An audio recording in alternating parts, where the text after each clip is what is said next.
copain Jack Burton, il regarde l'orage bien droit dans les yeux et il lui dit: T'es si tocard que tu passerais pour un chef-d'œuvre de l'art moderne.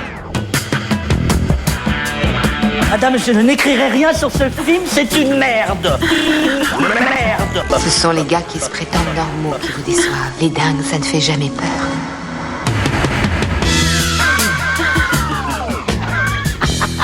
Elle nous connaît dans les coins, la Frangine.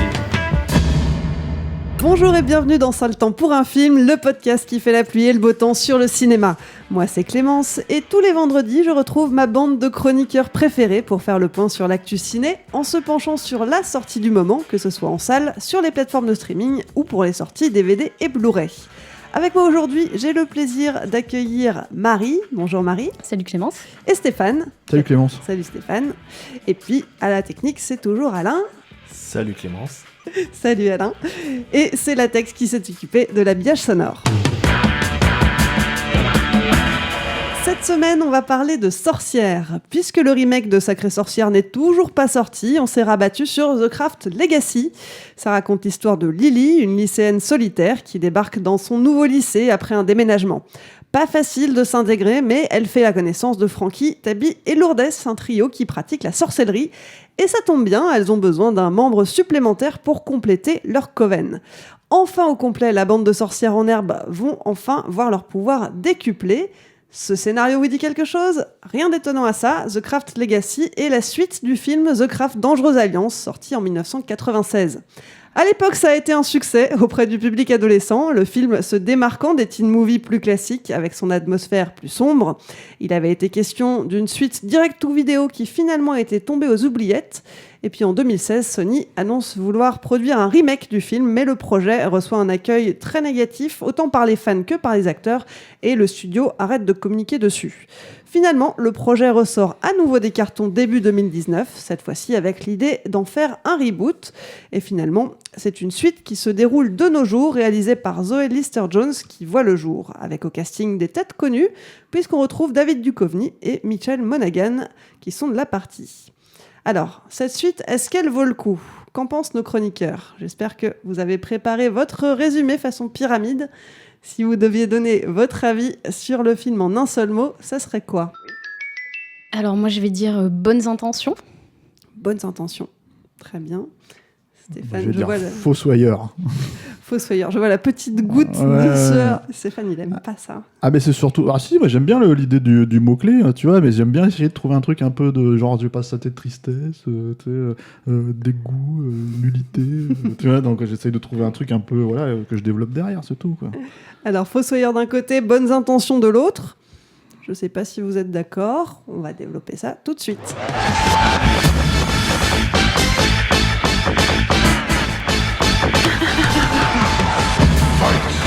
Qui veut commencer ? Qui... Alors moi je vous laisse commencer, je vais dire pourquoi. J'étais déjà trop vieux quand l'original est sorti, hein, je le reconnais et je le concède à l'époque. Je pense que je suis pas du tout la cible, je suis là parce que en fait il y avait de la lumière, on enregistre chez moi, donc en fait je me suis dit allons-y quoi, et donc je me suis tapé le film. Mais c'est vrai qu'à la base je suis pas du tout le public visé, mais pas du tout.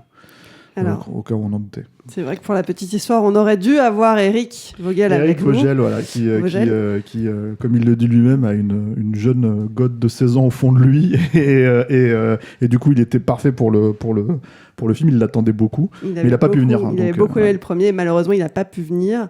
On espère qu'il nous donnera son avis sur le répondeur. Donc en attendant, Marie, toi, qu'est-ce que tu en as pensé ? Alors pour le coup, c'est sûr que Stéphane, t'es pas la cible. Nous, avec Clémence, on est peut-être un petit peu plus la cible parce qu'on avait 12-13 ans quand l'original est sorti et on l'avait bien aimé. Et du coup, moi, je partais sur de bonnes intentions parce que c'est un film qui est plein de bonnes intentions. En fait, c'est un film qui déjà veut caresser un peu dans le sens du poil les fans du premier avec... il y a plein de scènes qui sont reprises, la scène de lévitation, l'écran du titre sur le ciel, il y a le bouquin The Craft qui est dans le premier qui se retrouve dans celui-là, et puis le pitch, en fait, au départ, c'est exactement le même, comme tu disais, une lycéenne qui arrive et qui rencontre d'autres apprentis sorcières. Et en fait, même si c'est une suite qui fait sens à la fin du film, en fait, c'est plutôt un remake ou un reboot. D'ailleurs, en français, le titre, c'est Les Nouvelles Sorcières. Et c'est un peu la nouvelle histoire, la même histoire, mais remise au goût de 2020. Et du coup, c'est un peu compliqué parce que c'est un film qui est super woke. Et moi, j'ai rien contre les films woke. Je suis à fond pour l'inclusion, la représentation et tout. Sauf que là, en fait, c'est vraiment un film de quota. Toutes les actrices et tous les personnages, donc des 4 sorcières, elles ont une origine différente. Il y en a une qui a un personnage de femme trans et qui est jouée par une femme trans, et c'est très bien. Mais en fait, c'est juste des caractères qui sont... Enfin, c'est pas des caractères, c'est des personnages qui sont là, des fonctions, mais elles sont pas caractérisées, elles ont pas de personnalité. Et du coup, c'est hyper plat. Et en essayant de montrer des personnages, voilà, il y a une personnage noire, mais en fait, être noir, c'est pas un caractère, quoi. Et idem pour la personnage trans, voilà, elle le dit 2-3 fois, puis en fait, c'est toutes les mêmes, on sait pas ce qu'elles font. Elles ont pas de... On comprend pas pourquoi elles font de la magie non plus. Et c'est très bizarre, parce que du coup, quand elles font de la magie, ça met des paillettes dans leur bain, ça leur met du maquillage paillettes sur les yeux, elles ont une petite flamme qui sort de l'ongle, et au final, je sais pas, si je vais chez Lush ou si j'achète un briquet, j'ai les mêmes résultats. Du coup, voilà, je comprends pas, en fait, on comprend jamais pourquoi elles veulent faire de la magie, alors que dans le premier, les personnages étaient un petit peu caricaturaux, mais au moins, elles avaient des pseudo-arcs narratifs qui faisaient qu'on comprenait pourquoi elles voulaient faire de la magie. Il y en avait une qui voulait sortir de sa condition de white trash, il y en a une qui avait des brûlures, des cicatrices, qui voulait les faire disparaître. Et donc, il y avait, au moins, il se passait des choses et le film avançait. Alors que là, en fait, moi, je l'ai vu en salle, je l'ai revu là pour préparer l'émission. Je me suis dit, c'est pire la deuxième fois, en fait, c'est long, mais il se passe rien, quoi. On a des petits montages qui montrent la progression de leurs skills en magie, mais en fait, c'est hyper inoffensif. Elles font apparaître des petits papillons, elles frisent un peu le temps, mais c'est mignon, quoi. Et c'est un film, du coup, qui fait jamais peur. Le premier était pas effrayant, mais il y avait des scènes un peu horrifiques, c'était un peu dark, elles avaient l'héroïne se faisait un peu hanter par les autres quand elles se mettaient un peu les unes contre les autres. Il y avait cette scène où Nancy a des serpents, ses doigts qui se transforment et ses cheveux qui se transforment en serpents. Il y avait un petit peu des trucs horrifiques. Et là, en fait, je sais pas, c'est des sorcières Instagram. Alors, c'est mignon, mais moi, j'ai perdu mon temps, quoi, 2 fois. Et c'est vrai que le côté sorcière Instagram, c'est un bon qualificatif. En fait, tous les personnages secondaires, enfin pas secondaires, on va dire qu'au-delà de l'héroïne principale, les 3 autres sorcières sont quelque part copies conformes. En tout cas, elles n'ont pas vraiment de background, c'est à peine effleuré. Là où dans le film originel, elles avaient chacune, comme tu le dis, un arc narratif avec un vrai enjeu. Et pour l'époque, c'était 96 quand même, faut le rappeler, je trouve qu'à l'époque, c'était traité avec pas mal de finesse. On parlait de problématiques autour du racisme, autour des violences familiales, des choses qui n'étaient pas abordées dans les teen movies de l'époque et qui faisaient que ça tranchait par rapport aux autres films des années 90 qui s'adressaient au même public. Là, on n'a plus du tout ça. Effectivement, on a cette personnage trans qui ne subit absolument aucune brimade, alors qu'on sait que c'est quelque chose de problématique pour ces personnes-là à l'adolescence, que c'est une cause de suicide d'ailleurs. Et là, elle vit sa vie sans avoir personne qui... Mais à la limite, tant mieux, parce que c'est bien aussi qu'il y ait des personnages trans dont ce caractère-là ne fait pas partie forcément d'un arc narratif, mais il n'y a rien d'autre autour non plus. Bien sûr, je dis pas qu'il faudrait qu'elle soit bully, pas du tout, c'est pas mon propos, mais simplement, ça n'apporte rien à son personnage. Non, c'est un quota. C'est un quota, tout comme les autres personnages finalement. Ouais, comme le personnage noir qui pareil, qui est caractérisé par 3 phrases quand elle joue à Action Vérité ou je sais pas quoi, et qui dit qu'elle a peur pour la sécurité de son frère. Et donc, une petite allusion à Black Lives Matter. Elle dit qu'elle aimerait bien avoir plus d'amis noirs et qu'elle aime Beyoncé. Ouais, super, t'es noire et t'aimes Beyoncé. Alors, okay. Non, elle aime pas Beyoncé. Ouais, mais après, elle dit j'aime pas, je l'adore. Et en plus, c'est hyper drôle, tu vois. Non, mais voilà, mais je veux dire, c'est pas des... En fait, voilà, être noir, être trans, c'est pas un trait de caractère, une personnalité, et il y a rien derrière, du coup.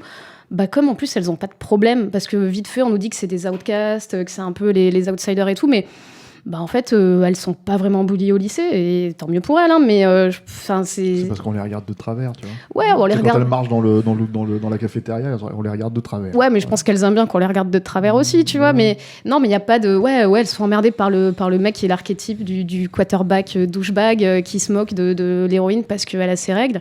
Et au final, on a une scène anti-Carrie qui, elle, pour le coup, était bully par ses camarades de classe, où elle a ses règles, et les trois se précipitent dans les toilettes et lui prêtent un short que j'ai porté en sport, voilà. Et c'est alors c'est très mignon, mais du coup, bah ouais, en fait, elles ont pas de problème, donc elles font de la magie parce que c'est mignon.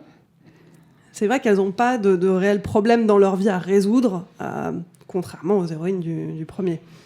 Il n'y a pas d'enjeu dans le film, hein, tout bêtement. C'est ça le truc. Un enjeu, c'est David Duchovny. Voilà. Mais Parlons-en. David Duchovny, c'est encore un autre truc, parce que c'est à la limite, moi, en fait, quand je dis je suis pas du tout la cible, c'est aussi dans le traitement. C'est-à-dire que, en gros, Dangereuse Alliance, en fait, à l'époque, j'avais 20 ans, j'étais pas si vieux que ça, quoi. Ça pouvait me concerner, tu vois, dans l'absolu. Mais c'est vrai que j'étais complètement...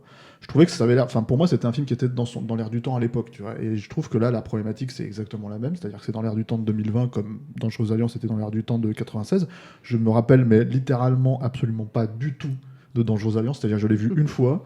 J'ai vraiment littéralement zappé le film. Je me rappelle juste des actrices parce que c'était des petites vedettes montantes à l'époque. Hein. Il y avait Neve Campbell qui allait devenir l'égérie de Scream.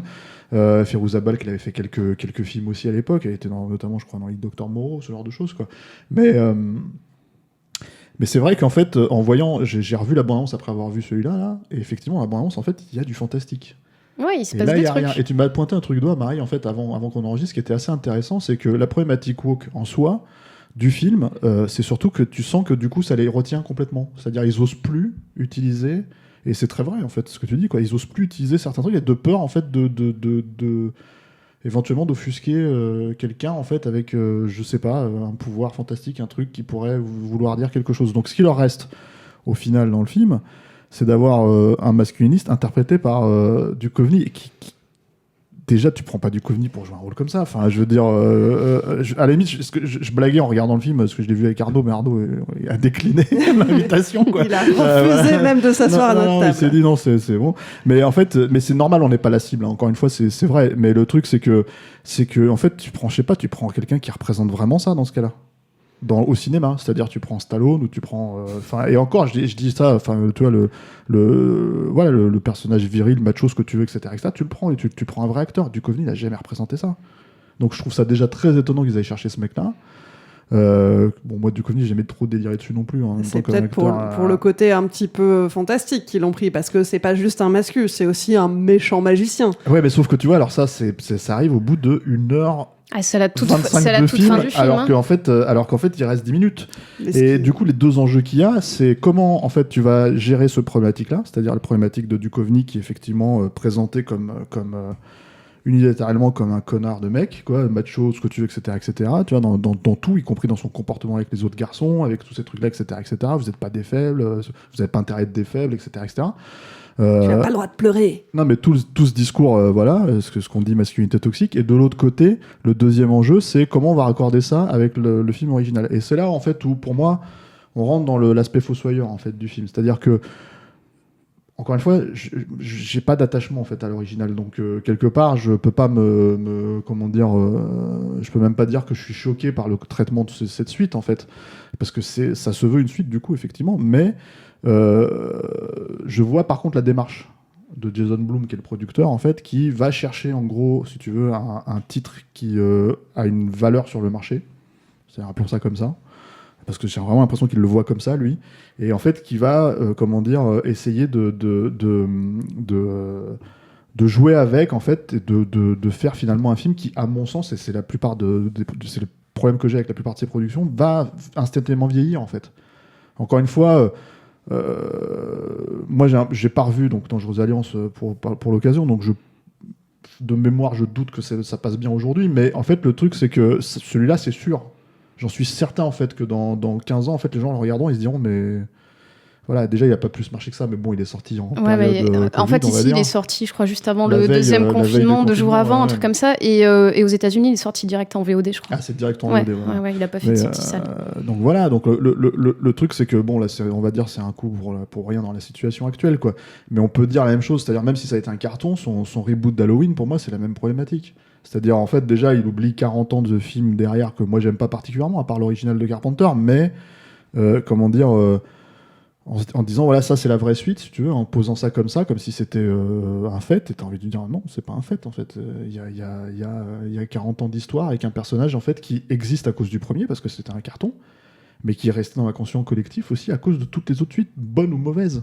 Donc tu peux pas te pointer, faire ça parce que finalement le film en question il est pas terrible non plus, il est clairement pas à la hauteur en tout cas de l'original, mais même j'ai envie de dire finalement pas à la hauteur du personnage non plus, pas à la hauteur du croque-mitaine quoi. Et là c'est la même problématique, pour moi c'est une problématique de Fossoyeur, de la même manière que voilà si tu veux sur un truc comme The Craft, finalement, fondamentalement, ils auraient mieux fait de pas du tout essayer de l'attacher à l'autre. Se dire, bah, c'est notre version Ouais, aujourd'hui. mais le truc, c'est s'il l'avait pas attaché, par exemple, moi, je serais pas allée le voir au cinéma. Parce que j'y suis allée sur un nom, tu vois. Et ça aurait été les sorcières de je sais pas quoi. J'aurais jamais mis les pieds dans la salle. Bien quoi. sûr, donc mais ce ça que je veux joue, dire, c'est quand je dis l'attacher, c'est il l'attache au nom, mais par contre, en fait, je parle de remake. Si tu veux, il aurait pu faire un remake, et en fait, c'est dire repartir de zéro, quoi. Si tu veux. Là, le problème, c'est qu'on spoil un peu, hein, pour ceux qui sont éventuellement intéressés par le film, quoi. On a l'habitude de spoiler. Voilà. C'est un peu notre truc, c'est vrai, mais en fait, l'attachement au film, il est littéralement dans les 5 dernières secondes. Ouais. C'est vraiment le dernier plan. C'est le dernier plan du film, quoi. Et donc, Et c'est le dernier plan qui a achevé de m'énerver déjà après avoir subi tout le film. Et tu vois ça et tu dis, mais c'est le coup de grâce en fait. Et c'est ce que tu disais, parce qu'en fait, apparemment, si t'as vu la bande-annonce... Ouais, parce que dans la T'es déjà bande-annonce, prévenu, quoi. dans la bande-annonce que moi j'ai vu après, mais dans la bande-annonce, il y a quand elle trouve a priori son dossier d'adoption, il y a un Polaroid et donc une photo de sa mère qu'on reconnaît du premier film. Et du coup, donc en plus, si t'as vu le trailer, tu le sais déjà, donc le peu de surprise nul est déjà annihilé. Et c'est compliqué. Voilà, le big reveal, donc, c'est que l'héroïne, qui s'appelle Lily, est la fille, en fait, la fille d'une des sorcières du premier épisode, celle qui finit en asile, celle qui a brillé Nancy. et qui termine, on la voit, la dernière scène, qui est d'ailleurs extrêmement bien jouée, où elle est attachée sur un lit et en train de parler à Manon, cette entité que les filles invoquent. Et donc, voilà, manifestement, Lily est sa fille. Et Lily, et son vrai nom c'est Lilith, parce que c'est super subtil. Moi j'aime bien. Non mais voilà, enfin, après moi je pense que j'ai envie de dire c'est un souci, mais c'est vrai comme je suis pas concerné par le film c'est compliqué de dire que c'est un souci, mais c'est une démarche en tout cas on va dire de la part de Jason Blum, c'est-à-dire que c'est une démarche générale et je pense que le film subit ça aussi parce que quelque part il y a effectivement ce qu'on a pointé du doigt, c'est-à-dire l'aspect woke où on sent en fait l'obligation de traiter, en fait l'obligation de mettre un personnage trans, à la limite en fait je veux dire ils auraient pris un acteur trans, ils auraient pris un truc, ils l'auraient pas juste pas dit, ça aurait tout aussi bien fonctionné en fait et ça aurait pas été un besoin. Ouais, en fait tout est souligné, tout est hyper lourd quoi. Voilà, elle le dit ouvertement, c'est-à-dire elle le dit une fois, voilà, on passe à autre chose quoi. Moi je suis d'accord, enfin après je suis d'accord dans l'absolu que c'est pas un problème de montrer un personnage comme ça positif, au contraire quoi, mais en fait il faut au moins lui donner quelque chose à bouffer quoi. Mais C'est-à-dire aucune, ce que de toute j'entends façon, parler, On c'est- aurait bien aimé qu'elle ait un vrai rôle. Bah c'est ça, un truc à bouffer et puis Comme en les fait trois qu'elle ait une trajectoire quoi. Même si c'est une trajectoire classique, etc. Mais d'autant plus que s'il y avait une réelle intention d'être woke dans le film, ça aurait été une super occasion pour montrer ce que les personnes transgenres, les ados transgenres subissent quand elles sont jeunes. Et là c'est pas quelque chose Moi, qui, j'ai envie de dire, ne serait-ce que ouais. par rapport à leur changement dans leur corps à eux et dans leur façon de percevoir la chose. C'est-à-dire même pas forcément d'avoir quelqu'un qui va les agresser à cause de ça, mais tout simplement en fait de montrer ce que ça peut être comme parcours. Ce que le film ne fait pas. Creuser le personnage. Ouais. Mais de toute façon, le film ne le fait sur rien parce que globalement, l'héroïne tombe amoureuse d'un garçon. C'est pareil, il n'y a pas d'enjeu. Est-ce qu'il m'aime, est-ce qu'il m'aime pas? Non, c'est en fait, avec claque des doigts, c'est réglé. Là C'est- aussi, c'est- le garçon. Parlons-en, Timmy. dans une scène, donc ce garçon qui, au début du film, est le bully, comme tu disais très bien, le quarterback dans toute sa Douchebag. splendeur, douchebag dans toute sa splendeur, qui, suite à un sort jeté par les filles, devient l'incarnation même du mec woke, super bienveillant, éveillé. Et qui avoue dans un grand moment d'émotion sa bisexualité. et on se dit, il y a quelque chose peut-être qui va se passer, qui va être intéressant. Et finalement, en fait, non. Après avoir tiré des larmes aux 4 filles en faisant cet aveu, tout de suite, dans quelques scènes suivantes, il finit par embrasser l'héroïne. Et tu te dis, bon... Du coup, c'était quoi l'intérêt ? C'est surtout, en fait, il faut cligner des yeux déjà pour le voir changer de truc. Si tu clignes des yeux et tu te rends pas compte qu'elles lui ont jeté un sort, en fait, si tu veux, en fait, tu te dis, mais c'était pas l'enculé, lui, c'était pas le connard de service, tu vois. Et en fait, non, tu vois. Donc tu changes de truc. L'autre point, moi, en fait, un peu problématique là-dedans pour moi, c'est que. En fait, je crois en fait qu'il y a une histoire de filtre d'amour, c'est ça, dans le premier, en fait. Ouais, donc ça renvoie un peu à une logique un peu similaire, on va dire, dans celui-là. Mais en fait, le problème, c'est que avant, en fait, de que ça soit un filtre d'amour, c'est un filtre de je suis d'accord avec vous, vous avez raison en fait sur votre combat. Et là, tu fais. Et du coup, elle tombe amoureuse de lui à partir du moment où il est devenu super woke et qu'il est. En sachant que c'est fake. Voilà, en sachant que c'est. Voilà. Donc en fait, je trouve ça hyper étrange parce que je sais pas ce que ça révèle globalement, en fait, en tout cas à tout prendre en fait de la façon dont les instigateurs du film en fait réfléchissent. Et tu te dis, mais en fait.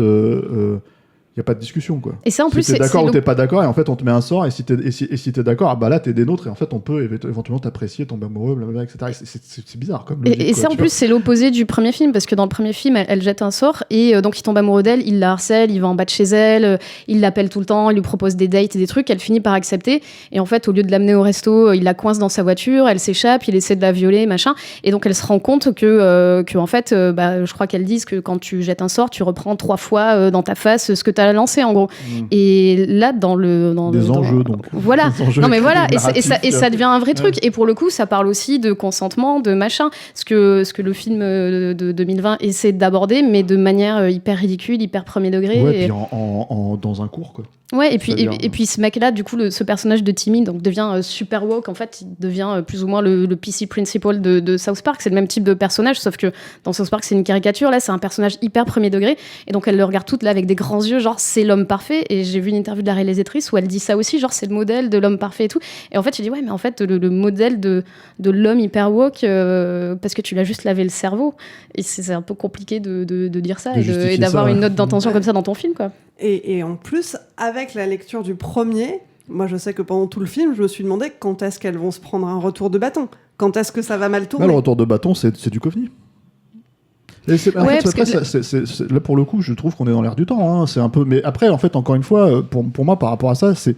En fait, j'ai beau ne pas être le public visé pour ça, j'ai envie de dire, mais moi, en fait, si c'est tes opinions, si c'est tes convictions, mais vas-y, quoi, va à fond. Au moins, si on s'éclate et si c'est fun, et si tu mets...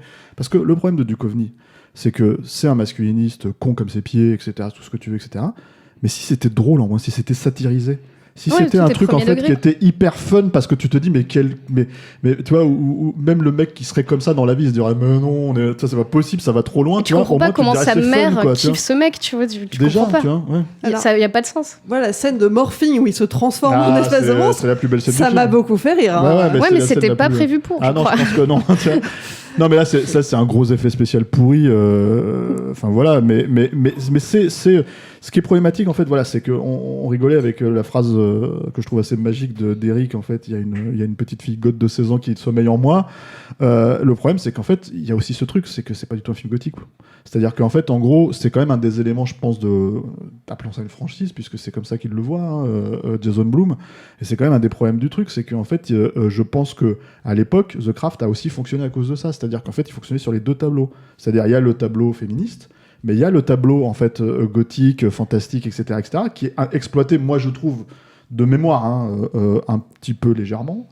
Mais alors, c'est carrément... c'est l'exorciste à côté de celui-là, quoi. Ah non, mais à l'époque, c'était léger, parce que ça restait un film pour ados. Mais ouais. Effectivement, c'est ça qui faisait que... Moi aussi, j'avais une âme d'ado goth à l'époque. Ouais. Et c'est ça qui m'a plu, parce que toi, c'est un peut-être film... plus cohérent que...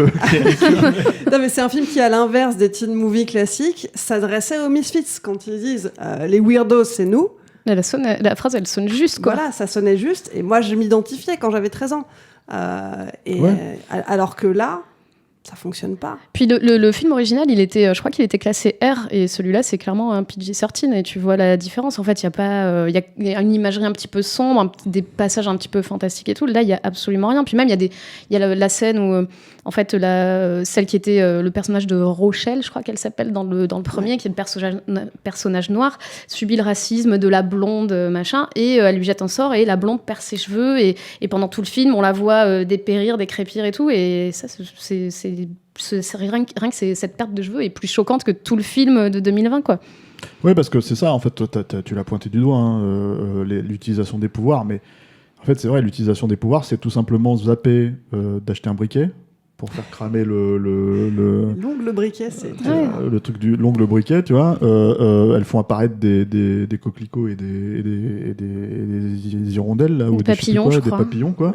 Et puis elle se maquille à un moment. Voilà, c'est ça, tu vois, comme dans Total Recall, là, tu vois. Donc en fait, c'est vraiment un truc où tu te dis, mais tout ça, vous pouvez le faire en vrai, en fait, c'est pas un problème, quoi. Et quand ça prend une tournure un tout petit peu inquiétante, elles décident tout de suite d'arrêter leur pouvoir. Oui, c'est ça, c'est que dans l'original aussi, elles ont un truc où les unes les autres, elles se jettent des sorts pour s'empêcher de pratiquer la magie. Puis là, en fait, dès que ça dérape un peu, elles font ah non, tu lui as jeté un filtre d'amour pendant qu'on n'était pas là, du coup, t'es puni, on t'enlève tes pouvoirs. Et en fait, pof, ça s'arrête tout de suite, quoi.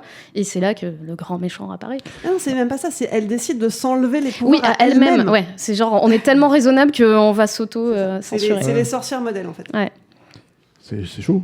Oui. Quand même. Bon. Et si on peut revenir quand même juste sur ce grand méchant, moi je veux bien, moi je l'attends toujours, le grand film d'horreur féministe qu'on nous promet depuis très longtemps, mais tant qu'on montrera des grands antagonistes super méchants qui trouvent rien d'autre que de dire ouais, de toute façon nous on est les hommes, on est les maîtres, et claquer des doigts comme ça dans des réunions nulles, et quand même ce qui arrive au personnage de Timmy, c'est qu'on comprend que c'est le personnage de Duchovny qui l'a tué. Tu dis c'est donc ça le plan du patriarcat, c'est de tuer un lycéen qui était devenu woke, mais c'est fou. Et tu dis en fait comment woke et homo. Et homo, ouais, parce qu'il a couché avec son fils, mais ça c'est même pas, ça revient même pas. Ça aurait été au moins une meilleure justification, parce qu'il dit qu'il a couché avec un des deux frères de la famille, et tu dis au moins ça aurait été une justification, genre t'as couché avec mon fils, je suis un mascu, je veux pas, donc voilà. Mais là ça revient même pas. Je pense qu'il y a des trucs qui ont été coupés. Je pense que ça c'est coupé parce que justement en fait, tu vois, je pense qu'on rentre dans un cadre où à vouloir vraiment rentrer dans les clous de ce qu'on va en penser en fait, si tu veux, et surtout la cible, si tu veux, initiale du projet, quoi. C'est-à-dire les gosses de 15-20 ans, quoi. Le souci, c'est que ça peut être interprété. C'est-à-dire, mais dans votre film, le méchant est homophobe, par exemple, si tu veux. Donc votre film est homophobe. Sauf que c'est pas forcément ce qui sera arrivé, mais c'est ce dont ils ont peur. Ouais, ils se prémunissent de tout. Du coup, en fait, ils se prémunissent de tout, et voilà. C'est-à-dire que tu te retrouves dans un système où. Mais du coup, ça n'a pas de sens parce que le mec, il l'a tué. Le seul truc qu'a vu le personnage de Duchovny, c'est qu'il a proposé à la mère de famille de l'aider à porter le poulet à table. C'est littéralement la seule scène qu'ils ont en commun. Non, mais c'est vraiment ça, quoi. Du coup, quelle salle féministe. Tu dis putain, c'est un peu chaud, quoi. C'est compliqué. Et c'est un peu comme le remake de Black Christmas qui est sorti il y a 2-3 ans. Et c'est pareil, c'est une secte mascu qui est derrière. Et à chaque fois, c'est des trucs hyper grandiloquents. Et tu fais, mais non, mais en fait, le patriarcat, c'est pas des mecs avec des capes qui vont dire des trucs. En fait, je sais pas comment tu veux faire un film woke en ayant des enjeux aussi caricaturaux qui tombent à plat. Et surtout, encore une fois, si t'es allé jusqu'à fond dans tes convictions et que tu vraiment tu tournais ça en satire absolue, tu vois, je pense que ça pourrait être rigolo à regarder. Mais là, c'est le problème de ce film-là pour moi, c'est-à-dire que c'est un film qui est pas fun du tout. C'est-à-dire, c'est même pas rigolo. C'est-à-dire, ouais, effectivement, on rigole du morphing ou de trois trucs d'un autre temps, quoi, tu vois. Mais le film est pas drôle. C'est-à-dire, il est sinistrement premier degré. Et c'est vraiment, en fait, c'est un verre d'eau, le truc, quoi. C'est-à-dire, tu l'as bu et en fait, tu fais putain, il s'est rien passé, en fait. Donc, ouais. Bref, voilà. Je ne suis pas la cible. Je crois que c'est une parfaite conclusion, hein, ce film, donc on va pas le voir. Non, je crois. Non, je sais même pas pourquoi on l'a traité, en fait. Ah si, en fait, je balançais, parce qu'en fait, quand au tout début, quand on a lancé ça le temps pour un film, si, je balance un peu quand même. En gros, je me rappelle quand on a lancé le truc, je fais les gars, la semaine prochaine, parce qu'on avait lancé ça juste avant le confinement. Les gars, la semaine prochaine, on en parlait avec Eric, il y a The Craft en fait qui sort, et là vous avez fait toi Clémence, je te pointe du doigt, toi Clémence et Eric, vous avez fait ouais mais faut en parler. Mais bien sûr. Et donc j'ai fait bon ok. Je fais mon mea culpa aujourd'hui, je regrette. non, effectivement. Non, mais je balance parce que voilà, tu vois, il faut que je me défausse un peu. Je sais pas ce que je fais. Oui, ce n'est pas toi qui as choisi ce film. Non, mais tu l'as regardé quand même, tu l'as suivi. Je l'ai regardé, non mais c'est vrai que voilà, effectivement, on l'a regardé pour vous, faut pas le regarder. Voilà. Ne le regardez pas, regardez plutôt. Si, regardez-le quand même pour donner votre avis. Regardez plutôt l'original. L'original qui a, pour le coup, plutôt bien vieilli. Hein. Les films des années 90 qui tiennent le coup en 2020, 2021, il n'y en a pas tant que ça. Et celui-ci, je trouve qu'il s'en sort plutôt pas mal. Vous en pensez quoi? Une petite pensée pour Eric. Eric, si tu nous entends, laisse-nous un message sur le répondeur de Capture Mag. Va sur Messenger et dis-nous ce que tu en as pensé. On veut tout savoir.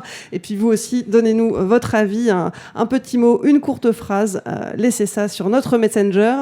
Dans la dernière émission, on parlait de Mon Cousin, la comédie de Yann Kounen. Est-ce que vous l'avez regardé? Alain, dis-nous tout. Ils en ont pensé quoi, nos auditeurs? Hello Capture. Alors moi, bizarrement, j'ai beaucoup pensé à David Fincher en voyant le film. Je me suis surpris à faire des associations pendant les scènes d'intérieur, dans la gestion des cadres, dans l'utilisation du décor. Je sais que Kounen faisait des renvois très conscients à Fight Club dans 99 francs. Donc j'imagine que c'est une influence qui est assez dominante dans son cinéma. J'avais vu Mon Cousin au cinéma et je me retrouve un peu dans ce que chacun a pu dire sur le film. J'ai eu du mal avec la façon dont sont amenés les attendus de ce sous-genre. Je trouve que Kounen n'a pas su totalement se réapproprier ce projet, donc même si ça déborde d'idées de mise en scène, on va dire qu'une fois sur deux ça marche. Mais comme Arnaud, je reste très touché par ce film, en particulier par Lindon qui est magnifique. Bref, je suis mitigé, mais j'ai de la tendresse pour Mon Cousin. Je vous recommande vraiment ces films en VR, notamment celui sur l'ayahuasca. Il y a tout un jeu, alors je pense qu'il n'est pas volontaire, avec les câbles du casque et puis les images, enfin l'expérience qui se vit. Et c'est quelque chose d'assez fascinant. Donc là aussi, un cinéaste français qui est très à la pointe de la technologie. Et puis voilà, je pense qu'il est précieux. C'est le temps pour un film, c'est fini pour aujourd'hui. Marie, merci beaucoup d'avoir été avec nous. Merci à toi. Stéphane, merci aussi. Merci Clément, on se retrouve toujours là, moi tu sais. Alain, merci pour la technique. Pour suivre les prochains épisodes, vous savez où nous trouver, on ne bouge pas. Et si vous nous écoutez pour la première fois, vous pouvez retrouver tous les liens dans la description du podcast. J'en profite pour remercier toutes les personnes qui nous écoutent et tout particulièrement les tipeurs et les tipeuses. Ce projet existe grâce à vos contributions sur le Tipeee de Capture Mag. Si ça vous a plu, n'hésitez pas à nous donner un petit coup de pouce. Pour ça, rendez-vous sur tipeee.com, mot-clé Capture Mag. Imaginez tout ce qu'on peut faire avec 5 € par mois. Vous pouvez nous aider à rester indépendants et à garder notre liberté de ton. Et je vois Stéphane qui se frotte les yeux. J'ai rien dit, vas-y, continue. Mais oui, contribuez au Tipeee de Capture Mag. Et puis, si vous n'avez pas de sous, c'est pas grave, il y a d'autres moyens pour nous soutenir. Relayez-nous sur vos réseaux sociaux préférés, parlez de nous à vos amis, mettez-nous des étoiles sur les applis de podcast et surtout, abonnez-vous à la chaîne YouTube de Capture Mag. Plus vous serez nombreux, plus on pourra financer de nouveaux formats vidéo. Allez, je vous laisse, on se retrouve dans une semaine. En attendant, portez-vous bien et à vendredi prochain.